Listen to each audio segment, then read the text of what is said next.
श्री सच्चिदानंद सद्गुरु हजरत ताजुद्दीन बाबा महाराज की जय। श्री सच्चिदानंद सद्गुरु साईनाथ महाराज की जय। गुरुदेव दत्त।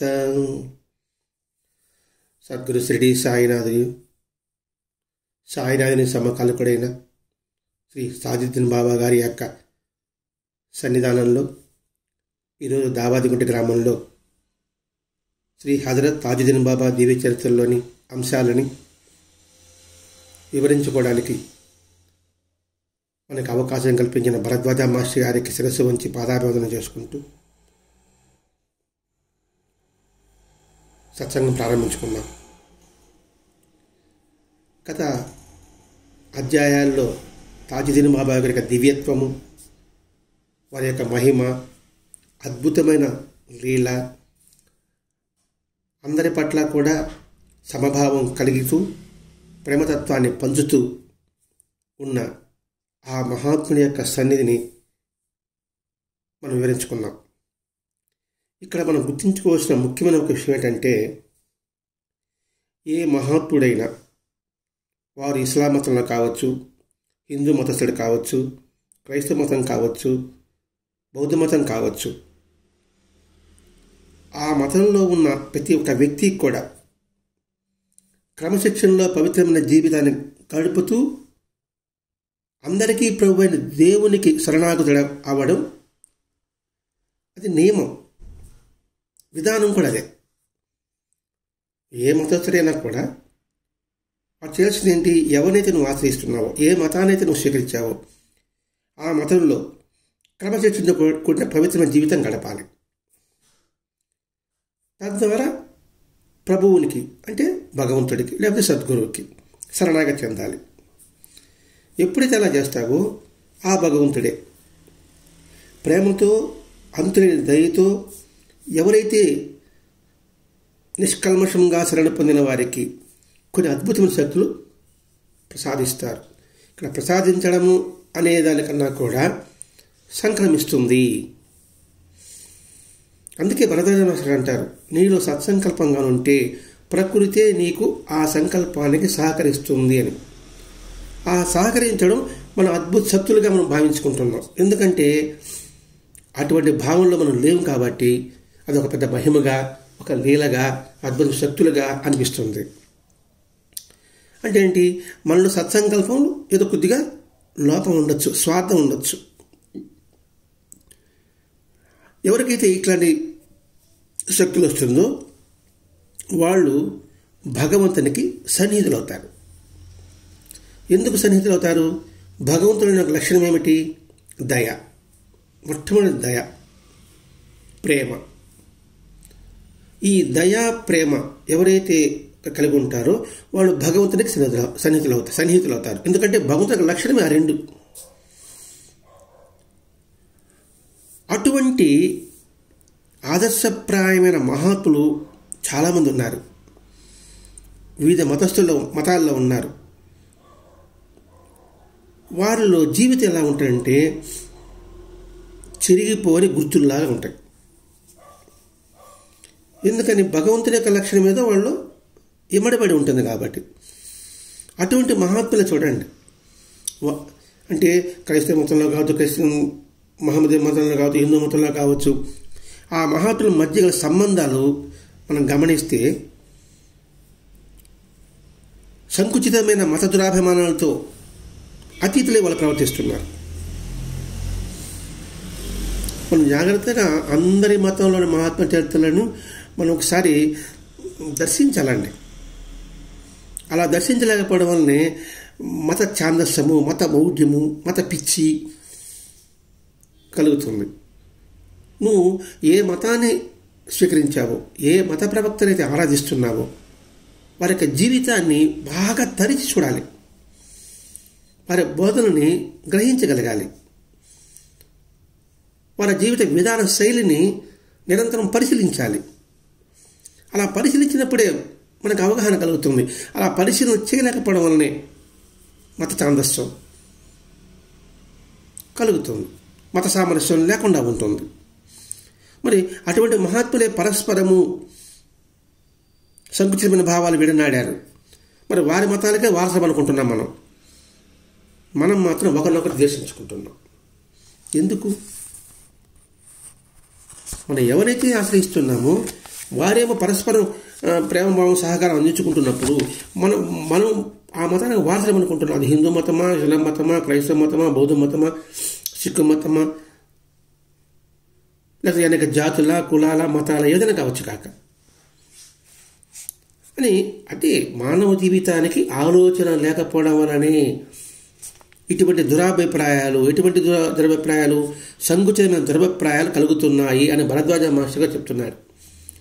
అందుకే స్వామి వివేకానంద కూడా ఆలోచించండి, లేవండి, మేల్కోండి అని ఆయన ప్రపంచమంతా చాటాడు.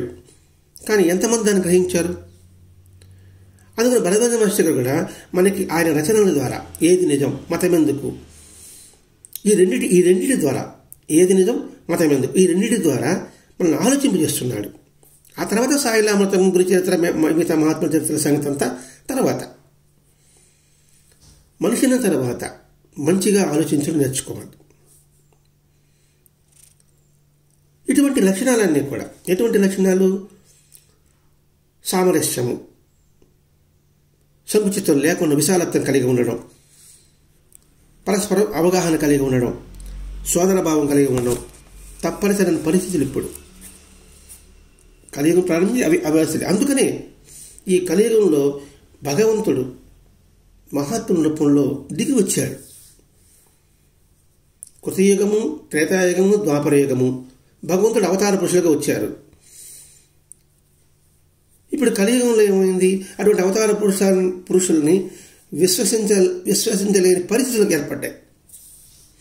అవన్నీ కూడా ఏదో కల్పితాలు, పురాణాలన్నీ అనే భావం దృఢపడుతుంది. ఎప్పుడైతే దృఢపడినప్పుడు పరస్పరం కూడా ప్రేమతత్వం, సోదరభావం, సహకారం ఇవన్నీ కరువైనాయి. అందుకని ఈ పరిస్థితిలో మహాత్ములు అవతరించారు. అప్పుడు వాళ్ళ మహాత్ముల జీవితాన్ని మనం పరిశీలించినప్పుడు, ఆ మహాత్ములు మనం ఆరాధించినప్పుడు, వాళ్ళ జీవితాన్ని జాగ్రత్తగా పరిశీలించినప్పుడు వాళ్ళ జీవితం ఎలా గడిపారు అంటే సమకాలికులుగా అనేక మంది మహాత్ములు ఉన్నారండి, ఉంటారు కూడా. ఆ పరస్పర సమకాలికులు కూడా ఒకరి పట్ల ఎటువంటి భావం కలిగి ఉన్నారు. వీరి దగ్గరకు వచ్చిన వాళ్ళు వారి దగ్గర పంపించున్నారు, వారి దగ్గరకు వచ్చిన వాళ్ళు వీరి దగ్గర పంపిస్తున్నారు. ఎందుకు వాళ్ళు పంపిస్తున్నారు? ఒక దగ్గరే ఉన్నారనుకోండి, ఈయనే దేవుడు, ఇంకెవరు కాదు అనే భావం మనలో ఏర్పడుతుంది. అందుకని ఆ మహాత్ములు అక్కడ వాడు నేను ఒకటేరా, ఏకత్వం కలిగి ఉండు, భిన్నత్వంలో ఏకత్వం మనల్ని నింపడం కోసంగా మహాత్ములంతా అవతరం జరిగింది. అన్ని మతాల మహాత్ములు కూడా మనలో మానవుల మధ్య సహకారము, ఐక్యతాభావం పెంపొందించడమే వారి ఏకైక లక్ష్యము. ఇది మొత్తం అండర్లైన్ చేసుకున్న పాయింట్ అండి. ఇది ప్రతి ఒక్క మహాత్ములో కూడా, అన్ని మతాల అవతరించే మహాత్ములో కూడా మానవుల మధ్య సహకారము, ఐక్యతాభావం పెంపొందించడానికి వారి యొక్క లక్ష్యంగా వాళ్ళు కృషి చేశారు. మరి వారి వారసులు మనం అనుకుంటున్నాం. మరి ఇటు సహకారం, ఐక్యతాభావం ఎలా ఉంది? నేతి బీరకాయలో నెయ్యి ఉన్నట్టుగా ఉంది. అంతెందుకంటే మనం స్కూళ్ళల్లో, పాఠశాలలో మనం ప్రతిజ్ఞలు చేస్తున్నాం, ప్రార్థనలు చేస్తున్నాం. మరి ఆ ప్రతిజ్ఞ, ప్రార్థనలో ఉన్న ఆంతర్యం మనం గుర్తించలేకపోతున్నాం. అదొక్కటి చాలండి. ఈ ఆధ్యాత్మిక అంతా పక్కన పెడేద్దాం. మన పాఠశాలలో చిన్నప్పుడు 1వ క్లాస్ నుంచి ఏమి ప్రతిజ్ఞ చేస్తున్నాము, ఆ ప్రతిజ్ఞ గురించి వివరణ ఇచ్చేవాళ్ళు కరువైనారు. అందుకని చిన్న మొక్క దశలోనే దానికి మనం నేర్పించాలి. నేటి బాలలే రేపటి భావి పౌరులు అని చెప్పుకుంటున్నాం. మరి ఆ బాలల యొక్క స్థితిని మనం ఎలా మలసాలి అని ఇటు తల్లిదండ్రులు కావచ్చు, ఇటు ఉపాధ్యాయులు కావచ్చు, వీళ్ళు దాని సారాంశాన్ని మన పిల్లలకు అందించాలి. భారతదేశము నా మాతృభూమి, మరి ఈ భారతదేశం నా మాతృభూమి, నా తల్లి భూమి, నా తల్లి భూమి నుంచి వచ్చిన వాళ్ళు ఈ బిడ్డలంతా కూడా అని వాడికి విపులంగా వివరించగలగాలి. నా భారతీయులందరూ సహోదరులు అంటే ఆ మాతృ తల్లికి పుట్టిన బిడ్డలము అనే భావాన్ని కానీ మనం పెంపొంచగలిగితే ఇప్పుడు పరస్పరమైన సహకారం ఉంటుంది కదండి. ఆ చిన్నపిల్లల విషయంలోనే ఐక్యతాభావం ఉంటుంది కదండి. ఒకడికి మంచి మార్కులు వస్తే ఇంకోటి ఓరవైన తను లేకుండా పోతుంది కదండి. వాడికి మంచి మార్కులు వచ్చింది కాబట్టి వాడిని నేర్చుకుందాం అంటాడు. మంచి మార్కులు వచ్చినాడు, మరి వీడికి సహకారం అందిద్దాం, వీడు మన తోటి విద్యార్థి అనే భావాన్ని పెంపొందించాలండి. లేకపోతే వాళ్ళని ఆరాధించడం సుధదండగా ఉపయోగం ఏముంటుందండి? నాకు రోగం వచ్చింది, డాక్టర్ గారు మందుల చీటీ ఇచ్చాడు, ఆ మందుల చీటీ చదువుకుంటూ డాక్టర్ మంచోడు, మందులు మంచి బాగా రాశాడు అనుకుంటే రోగం తగ్గుతుందా? ఇది కూడా అంతే. ఈ లక్ష్య సాధన కోసమే తాజుద్దీన్ బాబా అవతరణ కూడా నాగపూర్లో. ఇప్పుడు నాగపూర్లో అవతరణ అంటే ఆ ప్రాంతంలో భిన్నత్వంలో ఏకత్వం మనం నింపాలి, మనుషుల మధ్య మానవత్వాన్ని పెంపొందించాలి, దేశం అంటే మట్టి కాదు, దేశం అంటే మనుషులోయ్ అనే భావాన్ని వాళ్ళు పెంపొందించాలి అనే ఉద్దేశంతో ఆ ప్రాంతంలో ఆయన అవతరించారు. ఆ పక్కన షిరిడి ప్రాంతంలో బాబా అవతరించారు. కాండేజ్లో దునివారద అవతరించారు. షేగాంలో గజాన మహారాజ్ అవతరించారు. చూడండి, ఒకేసారి అందరూ సమకాలికులు. అంటే ఒక్కొక్క ప్రాంతానికి భగవంతుడు మహాత్ముని అవతరింపచేశాడు కూడా. ఎందుకంటే ఆ ప్రాంతంలో కూడా తెలియదు కదండి. అది గుర్తించగలిగితే మానవుల్లో ఐక్యతాభావం పెంపొందుతుంది. అదే జీవిత లక్ష్యం అండి. అసలు సార్థకతే అది కనుమరుగవుతున్న నేటి యుగంలో, నేటి కాలంలో మన మహాత్ముల యొక్క జీవిత చరిత్రని అందరికీ అందించగలగాలి. అదేందో భరద్వాజ మాస్టర్ గారు మనకి అనేకమంది మహాత్ముల చరిత్ర అందించారు. అది తాజుద్దీన్ బాబా. భిన్నత్వంలో ఏకత్వంగా 1920 సంవత్సరాల ప్రాంతంలో ఉత్తరప్రదేశ్ నుంచి హజరత్ నియాజ్ అనే ఒక మహాత్ముడు ఉన్నాడు.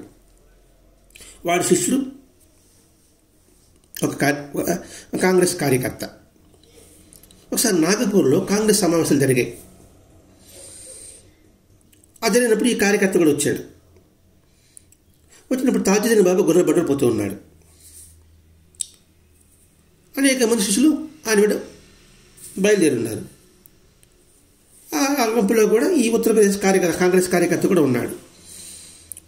ఉన్నట్టుండి తాజుద్దీన్ బాబా ఈ కార్యకర్తను పిలిచి రొట్టెలో నుంచి ఒక ముక్క తుంచి అతను ప్రసాదించారు.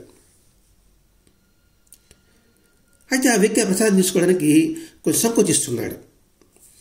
ఏంటబ్బా, నేను ఏదైనా స్వీకరిస్తే నా గురువు గారు ఉన్నారు కదా హజరత్ నియాజ్, ఆయన దగ్గర తీసుకుంటా, ఎందుకు నేను తీసుకునేది అని మనసులో అనుకుంటున్నాడు. అప్పుడు వెంటనే బాబా చూడండి, ద్వైత భావాన్ని అద్వైత చేయటం నీకు తెలియదా? రెండింటిని ఒకటిని చేయడం నీకు తెలియదా? ఎందుకు ఒకటి అనే ఒకటి ప్రథమ స్థానం. దేనికైనా ప్రథమ స్థానం ఒకటే కదంటారా కదండి. రెండుని ఒకటి చేయాలి. నేను 2వ ర్యాంకులో ఉన్నా,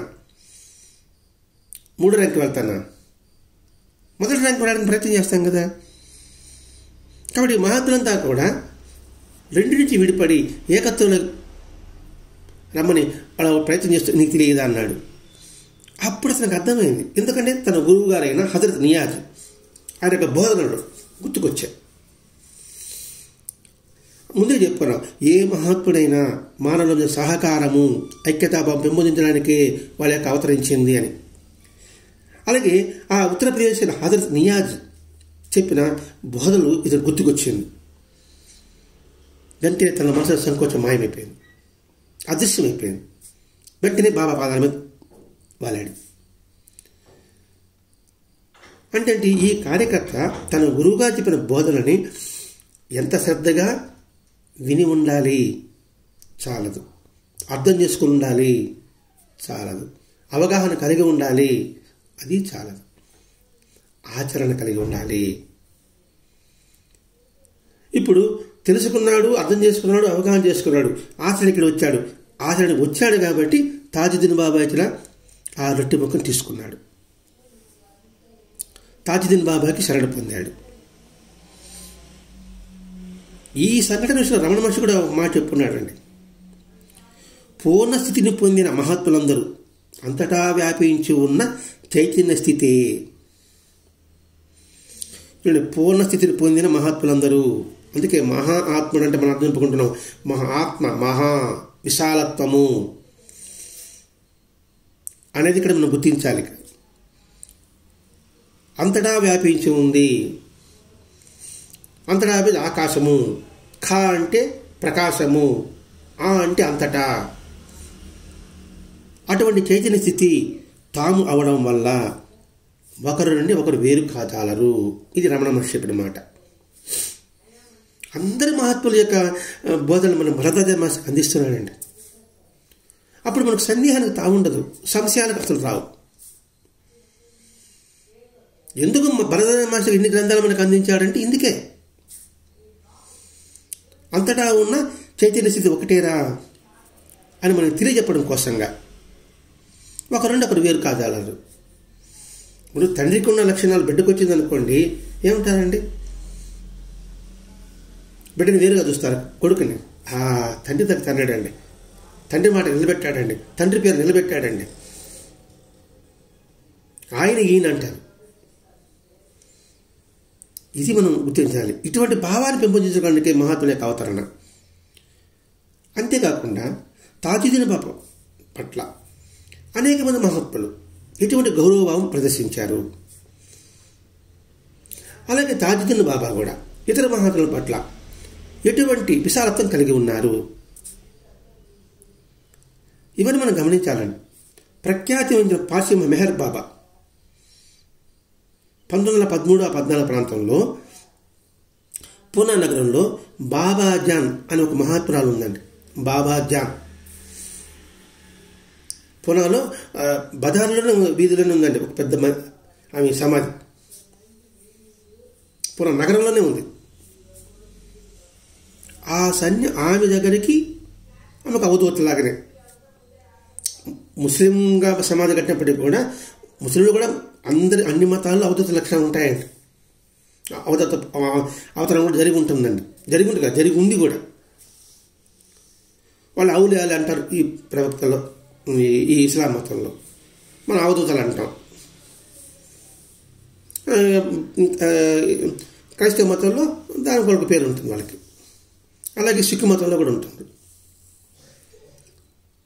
చూడండి, సిక్కు మతంలో ఉంటుంది, పార్సీ మతంలో ఉంటుంది.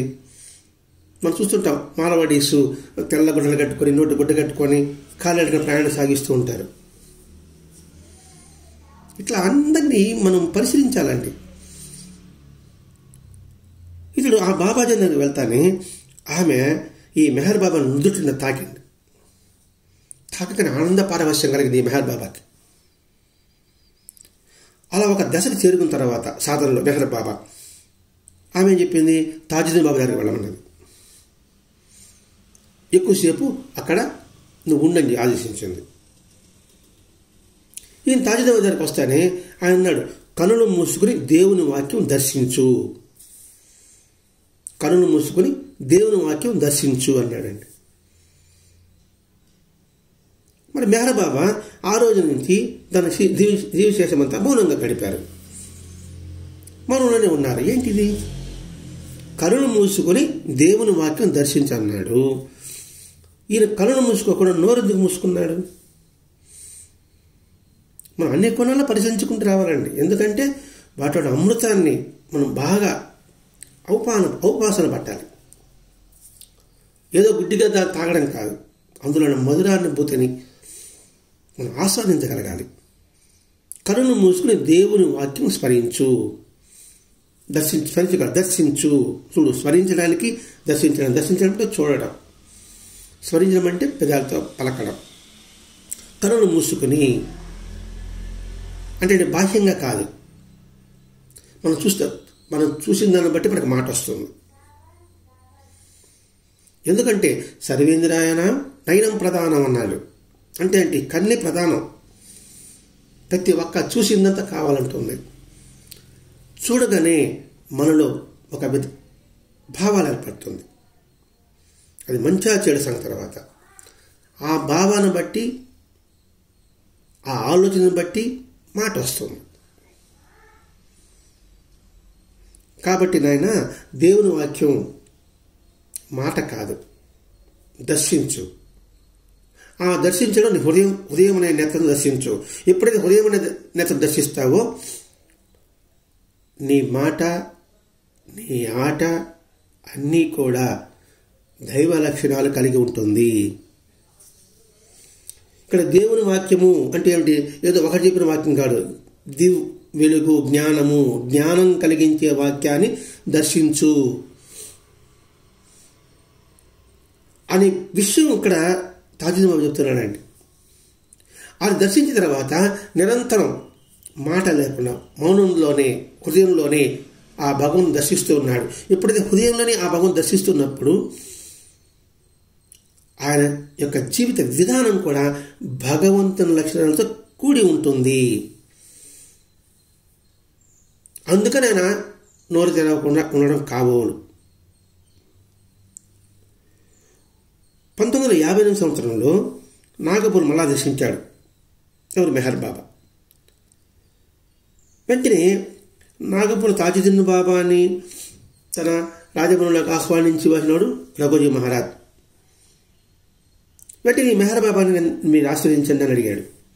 ఆయన అన్నాడు, ఇదివరకు నువ్వు తాజుద్దీన్ బాబా ఆశీర్వాదాన్ని పొంది ఉన్నావు కదా, ఇంకా నేను చేయవలసిందే ఉంది. ఆయన ఆశీర్వాదాన్ని నువ్వు పొందావు. ఎందుకంటే ఈ కోటలో నుంచి నన్ను ఎవరు విడదీయలేరు, నేను శాశ్వతంగా ఇక్కడే ఉంటాను, అంతకన్నా ఆశీర్వాదాన్ని ఇంకేం కావాలి? ఇంక నేను చేయవలసింది ఏముంది? పూర్తిగా ఆయన అనుగ్రహం పొందిన తర్వాత నేను కొత్తగా ఏం పోస్తాం? ఒక పాలకుండలో నిండుగా పాలు ఉంది అనుకోండి, ఆ కుండ నిండుగా మళ్ళీ ఏం పోయగలం? నిండుగానే ఉంది ఆ పాలు స్వచ్ఛతకు గుర్తు. నీ హృదయం అలా స్వచ్ఛతతో నింపాడు తాజుద్దీన్ బాబా. అంతకన్నా అనుగ్రహం కావాలా? నీలో సంశయాలని జీవితం నీకు ప్రసాదించాడు తాజుద్దీన్ బాబా. అంతకన్నా నీకు ఇంకేం కావాలి? నీలో విశాలత్వాన్ని నెలకొల్పాడు ఆయన. అంతకన్నా నీకేం కావాలి? చూడండి. లేకపోతే మామూలుగా అయితే ఏంటి, అవునా ఆశీర్దిస్తాను అంటారు ఇప్పుడున్న నేటి గురువులు చెప్పుకునేవాళ్ళు. సద్గురువులు చాలా అరుదుగా ఉన్నారండి. వాళ్ళందరూ శరీరం వదిలిపెట్టారు. కానీ శరీరం వదిలిపెట్టిన వారి యొక్క సమాజ సన్నిధానంలో మనకు అద్భుతమైన బోధ కూడా లభిస్తుంది.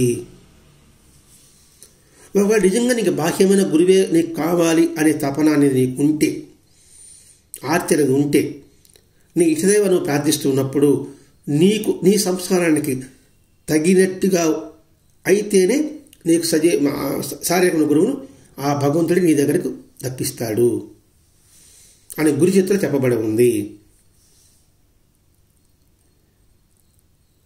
తాజుద్దీన్ భవిష్యత్తులో ఒకడు కరీం బాబా ఆయన ఉన్నాడు. ఆయన కూడా మెహర్ బాబా దగ్గరికి వెళ్ళి నా కోసం మీరు ప్రార్థించండి అన్నాడు. అని పైకి చెప్పలే, మౌనంగానే నా కోసం మీరు ప్రార్థించండి అని మనసులో అనుకున్నాడు ఈ కరీం బాబా. వెంటనే మెహర్ బాబా ఏం చేశాడు? బాబా యొక్క పటం రూపంలో బాబాను చూపించాడు. ఆయన్ని నీ గుండె నుండి నింపుకున్నావు కదరా, మరి వాని కోసం ప్రత్యేకంగా నేను ఎలా ప్రార్థించేది? వాడిని నువ్వు గుండె నుండి నింపుకున్నావు, ప్రత్యేకంగా ప్రార్థించడం ఏంటి అంటే మెహర్ బాబా తాజుద్దీన్ బాబా పట్ల ఎంతటి శ్రద్ధాభక్తులు ఉన్నాయి ఇక్కడ మనం గమనించాలి. అంటే ఒకే కాలంలో ఉన్నారు. తాజుద్దీన్ బాబా శరీరం వదిలిపెట్టారు. అయినప్పటికీ కూడా వాళ్ళ తాజుద్దీన్ బాబాలో ఉన్న దివ్యత్వాన్ని గుర్తించగలిగాడు. అంటే ఇట్లా అన్ని కోణాల్లో మనం పరిశీలించుకున్నప్పుడు పరస్పరం సహకారమే ఉంటుంది, ఐక్యతాభావమే ఉంటుంది. మహాత్ముల మధ్య కూడా ఐక్యతాభావం ఉంది. ముందు చెప్పాడు, ద్వైత భావాన్ని అద్వైతం చేయడం నీకు తెలియదా అని ఆ ఉత్తరప్రదేశ్ కార్యకర్తకి. అంటే ఉన్నది ఒకటే, రెండు కాదు, నువ్వు వేరు నేను వేరు కాదు, మనందరం ఒకటే అనే భావాన్ని పెంపొందించడమే మహాత్ముల యొక్క లక్ష్యం అండి. దాన్ని మనం పెంపొందించుకోవాలి. పెంపొందించుకున్నప్పుడు ఏమిటి, కార్పణ్యాలు ఉండవు, విద్రోహం అనే భావన రాదు, సంకుచితం ఉండదు, ద్వేషం అహంకారాలను ఆమడ దూరం వెళ్ళిపోతుంది. అప్పుడు మనసు ప్రశాంతంగా ఉంటుంది, శాంతి పొందగలుగుతాం. ఎందుకు మనసు దిగులుగా ఉంటుంది, అశాంతిగా ఎందుకు ఉందంటే మనలో సంకుచితం ఉండడం వల్లనే. బాగా గమనించండి, మన జీవితంలో మన సంతోషాన్ని పంచుకుంటూ మన దుఃఖాన్ని పంచుకుంటున్నప్పుడు వాళ్ళ యొక్క జీవితం, ఆ కుటుంబం ఎంతటి ఆనందంగా ఉంటుందో. ఆ సంకుచితిని విడనాడండి అని చెప్పడం ఇక్కడ మహాత్ముల యొక్క ఉద్దేశం అండి. దాన్ని మనం పొందగలగాలి. అంటే ఏ మహాత్ముడి జీవిత చరిత్ర చూసినప్పుడు కూడా మనకు అర్థమయ్యేది ఇదేనండి. కానీ అర్థమయ్యే రీతిలో మనం దాన్ని పట్టుకోలేకపోతున్నాం. నీలకంఠరావు అని ఒక మహారాష్ట్ర చెందిన ఒక ఉద్యోగి. అతను ప్రతిరోజు తాజుద్దీన్ బాబా జీవితం చేసుకుని తాజుద్దీన్ బాబా పట్టణ రూపంలో తాజుద్దీన్ బాబాకి నిత్యము అగరొత్తులను వెలిగించి నమస్కరించేవాడు. ఇక్కడ మాస్టర్ గారు చూడండి, ఉన్నది ఉన్నట్టుగా రాస్తున్నాడు. అగరవత్తులని వెలిగించి నమస్కరించేవాడు. ఫోటో ముందు నమస్కారం పెట్టేవాడు అని రాయొచ్చు, లేదా పండు పెట్టి నైవేద్యం రాయొచ్చు. అగరవత్తులని అని పదం వాడాడు ఇక్కడ. ఏమిటి అగరవత్తులు? అసలు దైవారాధనకి అగరవత్తులు వెలిగించిన ముఖ్య ఉద్దేశం ఏమిటి? దైవారాధనకి అగరవత్తులను వదిలించడానికి ముఖ్య ఉద్దేశం ఏమిటి? ఇట్లా ఆలోచించాలండి. అగరవత్తులో పుల్ల ఉంది, దానికి సుగంధ ద్రవ్యాలు అద్దబడి ఉంటాయి. ఆ సుగంధ ద్రవ్యాలు అద్దబడి ఉంటే దానిని వెలిగిస్తాం. వెలిగిస్తే అందులోని సువాసన అనంత విశ్వంలో లయమవుతుంది. మరి దాని భావం ఏమిటి? ఆ పుల్ల మన శరీరం, అందులో అద్దబడిన సుగంధ ద్రవ్యాలు మనలో ఉన్న సాత్విక గుణాలు, దైవీ సంపద గుణాలు. ఆ దైవీ సంపద గుణాలని సద్గురువు అనే జ్ఞానం అనే వెలుగుతో అగ్నితో వెలిగించగలిగితే, నాలో ఎంత దైవ సత్వగుణాలు ఉన్నప్పటికీ కూడా జ్ఞానం దాన్ని వెలిగించకపోతే అది నిరర్ధకమవుతుంది. ఇప్పుడు నాలో జ్ఞానం ఉందండి, ఆ జ్ఞానాన్ని పంచకపోతే నిష్ప్రయోజనం. నాకు ఒక విద్య తెలుసు, నాలో ఒక నైపుణ్యం ఉంది, ఆ నైపుణ్యాన్ని నా వరకే ఉంచుకుంటే ఏం ఉపయోగం ఉంటుంది? ఇతరులకు పంచగలిగితే ఉపయోగం ఉంటుంది. ఎప్పుడైతే సాత్విక గుణాలు ఉన్నాయో అప్పుడు గురువు అనే అగ్ని ద్వారా దాన్ని వెలిగిస్తే కలగానే అద్భుతమైన సువాసన పరిమళం ఈ విశ్వం లయమవుతుంది. అంటే ఏంటి? మనలో నైపుణ్యం సమాజానికి ఎంతో ఉపయోగపడుతుంది అనే భావనతో ఇక్కడ అగ్రత్తులు వెలిగించడము అనేది మనకి గుర్తుపెట్టుకోవాలి. అందుకని మాస్టర్ గారు ఇక్కడ అగరవత్తులు వెలిగించడని రాశాడు. ఎప్పుడైతే అందులో సువాసన అనంతం లేని ఉందో ఇతడి హృదయం తీవ్రమైన ధ్యానంలో మునిగిపోయింది. ఎంతగా మునిగిపోయిందంటే ఎదురుగా అది పటము, నేను ఇంట్లో ఉన్నాను అనేది మర్చిపోయాడు. ఎప్పుడైతే హృదయపూర్వకంగా ఆస్వాదిస్తామో దేనైనా కావచ్చు కాక, నాకు శరీరం ఉన్న దేహస్ఫురణ కూడా ఉండదు, ఎవరికి ఉండదు. దేహస్ఫురణ లేకున్నప్పుడు అర్థం ఏంటి? ఈ విశ్వంలో నేను ఒక భాగం అయిపోయా, లైన్ అయిపోయా. ఇంకా నాకు దేహం అనేది ఎక్కడ కనిపిస్తుంది? ఒక ఉప్పు బొమ్మ సముద్రంలో తెలుసుకోవాలని అందులో దిగగానే దాని రూపం ఉంటుందా? అదండి ఇక్కడ ఆ స్థితి ఇతను కలిగింది. వెంటనే ఇంట్లో వాళ్ళు చూసి ఏమిటి ఇలా అయిపోయినాడు, ఉలకడు పలకడు అని డాక్టర్ని తీసుకొచ్చాడు. ఏమి లాభం లేదు. పక్కడు ఉదయానికి అతను మెలకు రాలేదు. అంటే హాల్ అనుభవం, అంటే సమాజ స్థితి అతని ముఖంలో స్పష్టంగా గోచరిస్తుంది. మనలో ఉన్న భావాలు మన ముఖంలో స్పష్టంగా కనబడుతుందండి. అది ఎటువంటి భావాలైనా కూడా సరే. ఆ స్థితిలో తాజుద్దీన్ బాబాను తెచ్చి కొత్తకాలం ఒకడు ఉన్నాడు. ఉన్న తర్వాత తాజుద్దీన్ బాబా ఏం చెప్పాడు? కేట్గం పెట్టిన దినీవాల్ మహాత్ముని దర్శించమని చెప్పాడు. ఈయనేమో ముస్లిం సాంప్రదాయం, ఎవరు తాజుద్దీన్ బాబా. దినీవాల్ ఏమో హిందూ మత సాంప్రదాయం. చూడండి, పరస్పరం మతాల పట్ల కూడా ఎట్లా ఐక్యతాభావం కలిగి ఉండాలనే విషయం మనం తాజుద్దీన్ బాబా చెప్తున్నాడండి. తాజుద్దీన్ బాబాను ఆరాధిస్తున్నాం, హిందూ మతాన్ని ఆరాధిస్తున్నాం, ఎట్లా ఉండాలి మనం? ఇప్పుడు చూడండి, షిరిడి సాయిబాబా మీద ఎన్ని విమర్శలు వస్తున్నాయి. ఆయన ముస్లిం అయితే మీ హిందూ అయితే మనకెందుకు, ఆయన చెప్పిన బోధన గ్రహించు. ఆహారము మనం ఫంక్షన్కి వెళ్ళామండి, ఆహారం పంచుతున్నాడు. ఒకడేమంటే ఉత్త చేతితో పంచుతున్నాడు, ఒకరేమో ప్లాస్టిక్ కవర్ వేసుకొని పంచుతున్నాడు, ఒకరేమో గరిటితో పంచుతున్నాడు. నాకు ఆకలిగా ఉంది, దేంతో పంచితే నాకు ముందు అపరాధం నాకు కావాలి. అలాగే ఈ నీలకంఠరావు దీనివల్ల దగ్గర బయలుదేరగానే దారిలో ఆనంద పారవశ్యం. ఎప్పుడైతే జ్ఞానానికి దగ్గర అవుతుంటామో మనసు వికసిస్తుంది. వికసిస్తులో అది ఆ భావాన్ని మాట రూపంలో, పాట రూపంలో కూడా రావచ్చు.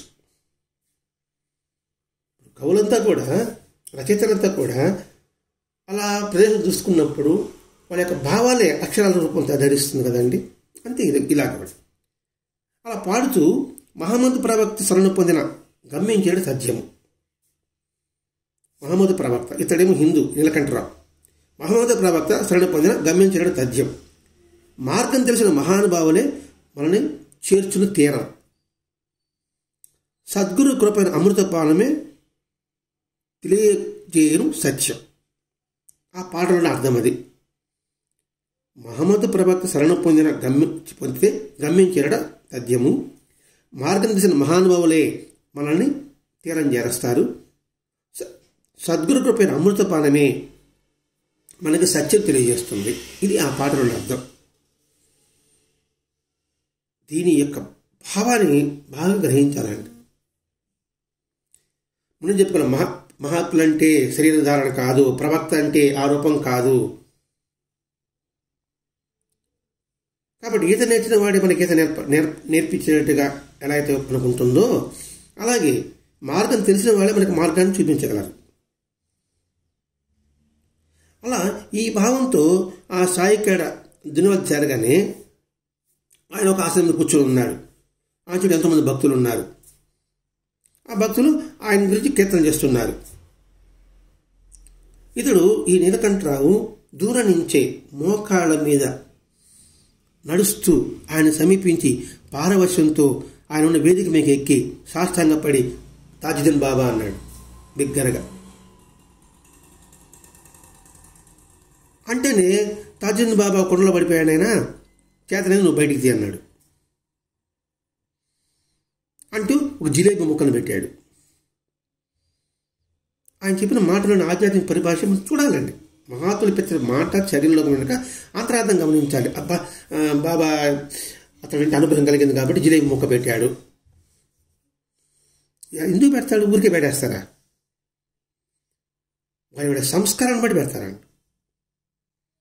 ఆయన కుండలో పడిపోయాడు, చేతనైతే నువ్వు బయటికి తీ అన్నాడు. తన భావం ఏంటి? మనం అన్ని కుండలు చూడవచ్చు, ఒకే భావం ఉంటుందని ఏం లేదండి. ఒకే కాయగూరని అనేక రకాలుగా మనం వండొచ్చు. అది వంకాయ కావచ్చు, బెండకాయ కావచ్చు, సొరకాయ కావచ్చు, బీరకాయ కావచ్చు. అట్లాగే ఈ మాటలోని వ్యక్తాన్ని ఒక కోణంలో చూసుకోవచ్చు. ఇలా ఉండొచ్చేమో, లేకపోతే ఇంకో విధంగా ఉండొచ్చేమో అని. ఇక్కడ కుండలో పడిపోయాడు తాజుద్దీన్ బాబా అన్నాడు కదా, అంటే అండి హృదయమైన కుండలో నిజాన్ని వివేకంతో తెలుసుకో. కుండలో పడిపోయాడు తాజుద్దీన్ బాబా అంటే ఏమిటి? సంపూర్ణమైన భావంతో నిండిపోయాడు. అది హృదయమైన కుండలో ఉంది. నాలో ఉన్నాడని నువ్వు తెలుసుకోరా నాయన. ఆయన అంతటా ఉన్నాడు, నాలోని హృదయంలో స్థాపితమై ఉన్నాడు. అంటే నా హృదయంలో అంటే విశాలత్వం. ఆకాశం మన శరీరంలో ఉంది, అతని శరీరంలో ఉంది, అంతటా ఉంది కదా. కాబట్టి ఆ సత్యాన్ని నువ్వు తెలుసుకో. అందుకని తాజుద్దీన్ బాబా ఇక్కడికి పంపించాడు అని ఒక కోణంలో చూసుకుంటే, రెండవది తన హృదయంలో ఎటువంటి స్ఫురణ ఉందో, ఎటువంటి చిత్రం కనబడుతుందో అటువంటి చిత్రరూపమే ఎదురుగా దీనివల్ల రూపంలో కనిపిస్తుంది. అందుకని ఇక్కడ తాజుద్దీన్, దాదాజీ అంటే వాళ్ళ నామరూపాలు మాత్రం కావురా,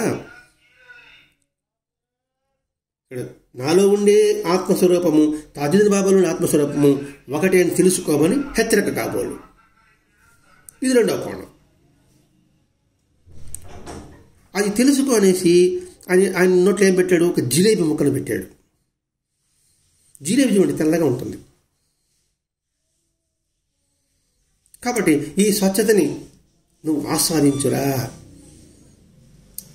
ఆ తీపి పదార్థం నాలుగు మీద పడగానే ఎలా ఉంటుందండి? అద్భుతం అనిపిస్తుంది. హేమాత్ పంత్కి బాబా ఆ 9వ ఉపదేశాధ్యాయంలో శ్యామగారు పంపించి ఏం మాట్లాడుకోమని చెప్పి దాన్ని చెప్పించుకుంటూ కలకడం ఒక చేతిలో పెడితే నువ్వు విన్నది ఈ కలకడలాగా మధురంగా ఉంటుందని చెప్పాడు కదండి. అలాగే ఇక్కడ నువ్వు చూసింది, నువ్వు విన్నది కూడా ఆ తీపి పదార్థంలో లాగా నువ్వు ఆస్వాదించు అని చెప్పి ఉండొచ్చండి. ఇట్లా ప్రతి ఒక్క విషయంలో కూడా మనం గమనించుకుంటూ వచ్చినప్పుడు మనకు అర్థమయ్యేది స్పష్టంగా మనం తెలుసుకోగలగాలండి. ఇది మహాత్ముల మధ్య ఉన్న సహకారం, ఐక్యతాభావం కన్నా కూడా భిన్నత్వంలో కూడా ఏకత్వము ఒకటి ఉంది, దాన్ని దర్శించండి అని ఇక్కడ మహాత్ముల యొక్క జీవిత విధానం ద్వారా మనకి స్పష్టంగా భరద్వాజ మహర్షి గారు మనకు అందించారు. దీన్ని బట్టి మనం గుర్తించుకోవాల్సింది, నువ్వు ఏ హిందూ మతమైనా ఏ మతంలో ఉన్నప్పటికీ కూడా పరస్పరము గౌరవించుకోలేని విధానాన్ని అలవర్చుకో. ముందు గౌరవించు. ఇష్టపడి నీకు ఇష్టం లేదు కానీ గౌరవించు. నా సాటి మానవుడు అని గౌరవించు. మతంతో పనిలే, కులంతో పనిలే, వర్గంతో పనిలే, లింగంతో పని లేదు, సాటి మనిషి అని గౌరవించు.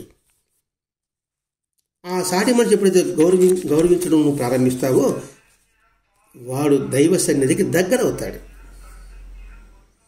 దైవ సన్నిధికి దగ్గర అవుతాడు అంతే. మానవ లక్ష్యం ఏమిటి? భగవంతుడికి దగ్గర కావడమే. ఇక్కడ భగవంతుడు అంటే మన రూపం కాదండి, జ్ఞానానికి దగ్గర కావడము. మనం పదే పదే గుర్తించుకుంటున్నాం. భా అంటే వెలుగు, జ్ఞానము, గా అంటే గమనము, దానిలో ప్రయాణం సాగించడమే భగవంతుడికి దగ్గర కావడము అనే విషయం మహాత్ముల ద్వారా మనకి ఇక్కడ తెలుసుకుంటూ అటు ప్రజల మధ్య, ఇటు కుటుంబంలో ఉన్న వ్యక్తుల మధ్య మన భావం, ఐక్యతాభావాన్ని పెంపొందించుకుంటూ మన లక్ష్యం భగవంతుని చేరడమే అని దాని మీద దృష్టి పెట్టి దాని పట్ల అంకిత భావం కలిగి ఉన్నప్పుడు మన మానవ జీవితానికి సార్థకత అని తెలపడమే భరద్వాజ మహర్షి గారి యొక్క ఉద్దేశం. అందుకని భరద్వాజ మహర్షి గారు మనకి అనేక మంది మహాత్మ చరిత్ర గ్రంథాలను అందించారు. కాబట్టి అందరి మహాత్మ చరిత్రల జీవిత విధానాన్ని మనం అర్థం చేసుకుని, అవగాహన చేసుకొని, హృదయం నుండి నింపుకొని వారు నడిచిన మార్గంలో మనందరం ప్రయాణం సాగిద్దాం. స్వస్తి. శ్రీ సచ్చిదానంద సద్గురు శ్రీ తాజుద్దీన్ బాబా మహారాజ్ కీ జై. శ్రీ సచ్చిదానంద సద్గురు సాయినాథ్ మహారాజ్ కీ జై. గురుదేవ దత్త.